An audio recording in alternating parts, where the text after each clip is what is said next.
बिस्मिल्लाहिर्रहमानिर्रहीम। व्यूवर्स, आप देख रहे हैं हमारा यूट्यूब चैनल। उम्मीद है आप खैरियत से होंगे। आज भी कुछ बड़ी खबरों के साथ आपके सामने हाजिर है। खैबर पख्तूनख्वा और पंजाब के गवर्नर्स की तैनाती के हवाले से आसिफ जरदारी साहब ने एक बड़ा फैसला किया है।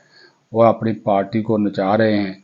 बेटा कुछ फैसला करता है, बाप तब्दील कर देता है, फिर बेटा बेचारा खामोश हो जाता है। क्या करें। लेकिन चेयरमैन पीपल्स पार्टी अगर असल हैं तो वो बिलावल भुट्टो जरदारी हैं। फिर जनाब अली अमीन गंडापुर साहब ने एक नया पंडोरा बक्स खोल दिया है। वो कहते हैं जी कि जनाब जो सरकारी मुलाजम या अफसर आपसे रिश्वत मांगे उसका सर फाड़ दो और मेरा नाम लो। तो उन्होंने कहा जी मुझे भी जहन्नम से बचाओ और ख़ुद भी बचो। ये देखें, ये एक वज़ीर आला इस किस्म का बयान जो है वो दे रहा है। तीसरी बात, डोनाल्ड लू ने तो ले दे की है पीटीआई की, और उन्होंने तो कहा है कि ये जो इंतखाबात हुए हैं ये जमहूरी असूलों के मुताबिक थे। तो उसके ऊपर भी बात करेंगे और आपको बताएंगे। फिर IMF ने पाकिस्तान के लिए 1.1 अरब डॉलर का जो कर्ज़ है वो देने के लिए स्टाफ लेवल मुआहदा कर लिया है। पीटीआई की यहाँ भी साजिश नाकाम होगी। ख़त लिखा था इमरान खान ने, वो भी किसी काम ना आया, रद्दी की टोकरी में फेंक दिया IMF ने और पाकिस्तान को किस्त जारी करने का ऐलान कर दिया। Army chief general Syed Asim Munir सरकारी दौरे पर सऊदी अरब में हैं और वहाँ पर भी मेरी इतलात के मुताबिक जो उनकी सऊदी वली अहद से अहम मुलाकातें हुई हैं। पाकिस्तान को माल पानी मिलने वाला है। कुछ जो हमारे 2-4 अरब डॉलर के कर्ज़े हैं वो भी रीशेड्यूल होंगे। उधार से तेल शेल तो हम लेते हैं ना उनसे डेफर्ड पेमेंट पे, तो उसकी मुद्दत में जो है वो तोसी की जाएगी। तो देखें, ये 4-5 मैंने आपको इम्पोर्टेंट जो है वो ख़बरें जो हैं वो बता दी हैं।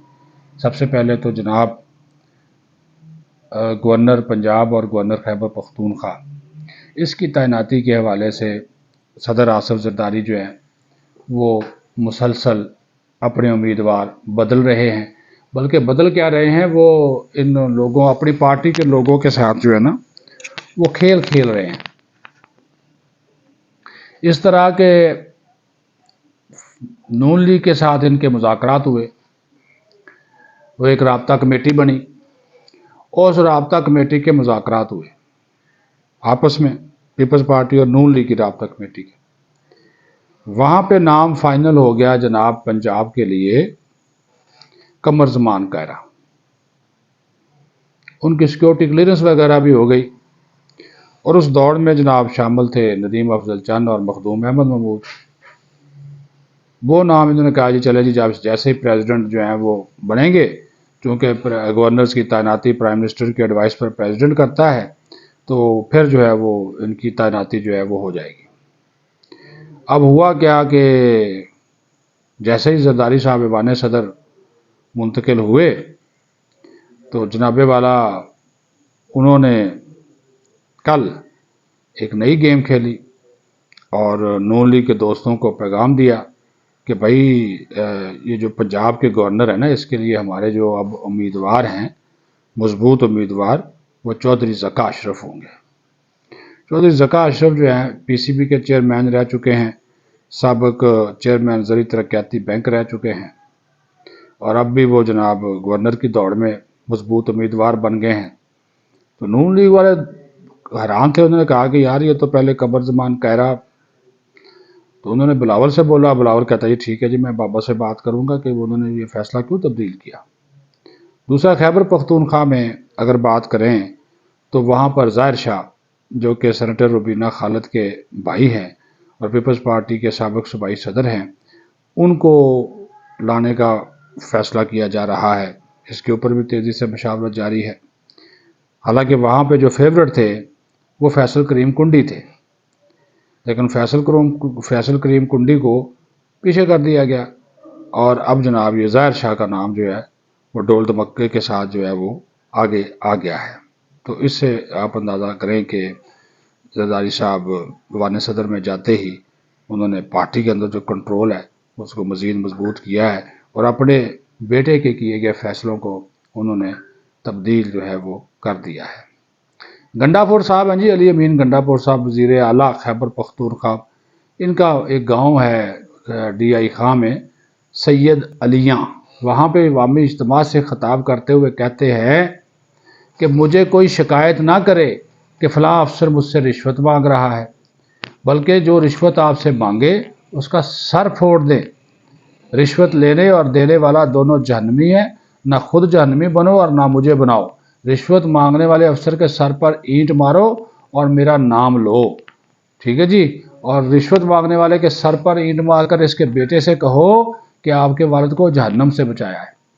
تو عوام غیرت کرے اور رشوت خور کو موقع پر سزا دے۔ چلے جی، موقع پر سزا دینا تو اچھی بات ہے، لیکن کوئی قاعدہ بھی ہے نا جی، کوئی قانون بھی ہے کہ نہیں ہے؟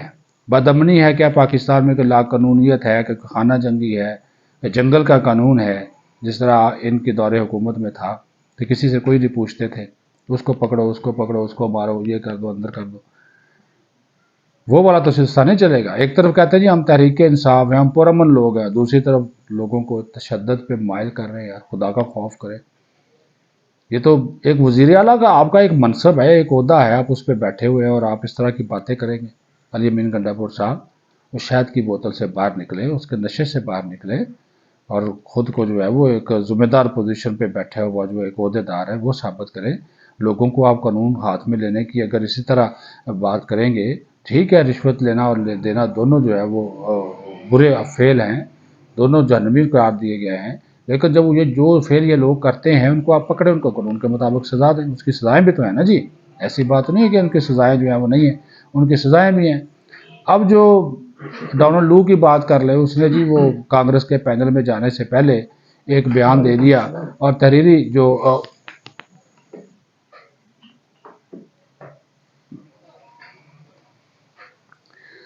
تحریری جو انہوں نے وہاں پہ اپنا بیان دیا ہے، اس میں انہوں نے کہا کہ پاکستان میں جو انتخابات ہوئے وہ جمہوری اصولوں کے مطابق ہوئے، سیکیورٹی فورسز اور سیاستدانوں کے خلاف دہشت گردی کے واقعات کی مذمت کی۔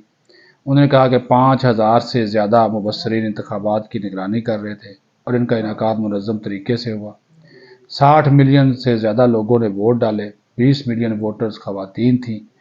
حوصلہ افزا بات ہے، 2018 کے مقابلے میں 50% سے زیادہ خواتین پارلیمنٹ میں ہیں۔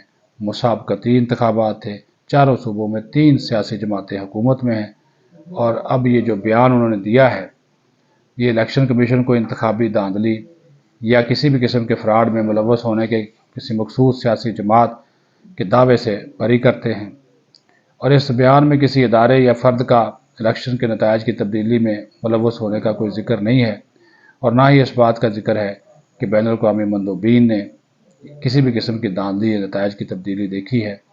دوسری بات، جاتے جاتے بڑی کوشش کی انہوں نے، پی ٹی آئی والوں نے بڑے مظاہرے کیے، آئی ایم ایف کو خط لکھا کہ وہ پاکستان کی پیسے روکے، امداد روکے، لیکن پاکستان نے سٹاف لیول معاہدہ آئی ایم ایف کے ساتھ آج کر لیا ہے، $1.1 ارب پاکستان کو دینے کی سفارش کر دی ہے۔